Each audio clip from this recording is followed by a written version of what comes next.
Hey guys, welcome to Machine Learning with me. Today we are going to learn about multiple linear regression. Okay, let's dive right in. So what exactly is multiple regression? Well, it's all about moving beyond a single piece of information to get a much richer, more complete picture of what's going on. You'll see it defined as a supervised machine learning algorithm. Now, supervised just means we teach the model by showing it examples where we already know the right answer. The really important part here is that we're using two or more input features. Think of it like this.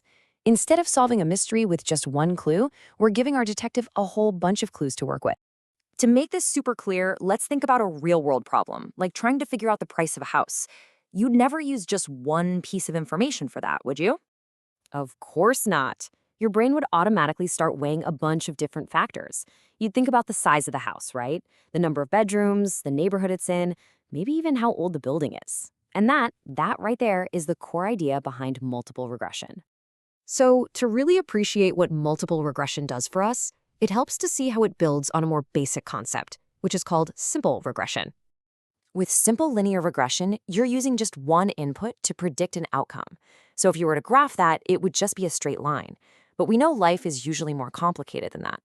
Multiple linear regression lets us use lots of inputs. So instead of a simple line, our model is now a flat plane in 3 dimensions, or even what we call a hyperplane in more dimensions. This just means it's way better at handling complex, real-world problems. And this quote just sums it up perfectly. The more relevant information we give our model, the better and more accurate its predictions are going to be. So, you might be wondering, how does the model actually combine all this information? Well, it all comes down to an equation. You can think of it as a recipe for making a prediction. Now, this might look a little bit scary at first glance, but I promise you, it's actually pretty straightforward. Let's just break it down together, piece by piece. First up is y. This is the thing we're trying to predict. It's our goal, our target value. So in our housing example, y would be the final price of the house. Simple as that. Next, we have the x values. These are our inputs, our features. They're all the things we already know. So x1 could be the area of the house, x2 could be the number of bedrooms, and so on. These are the ingredients for our recipe. Now for the really cool part, the m values. These are called coefficients or weights. This is what the model actually learns. Each m value basically tells the model how important its corresponding x feature is. A big m value means that feature has a huge impact on the final price. And last but not least, we have c. This is the intercept or bias.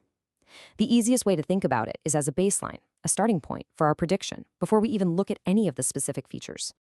Okay, so we've looked at the recipe. Now let's zoom out a bit and see the entire workflow. How do we get from just a bunch of data all the way to a final prediction?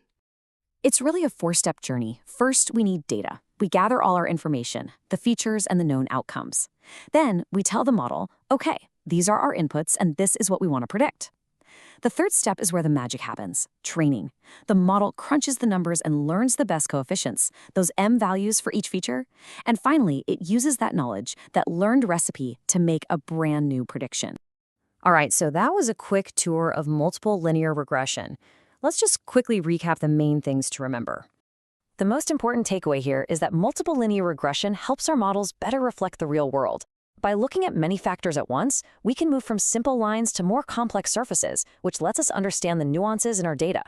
And at the end of the day, it's all about that simple process: data, features, learning the coefficients, and making a prediction.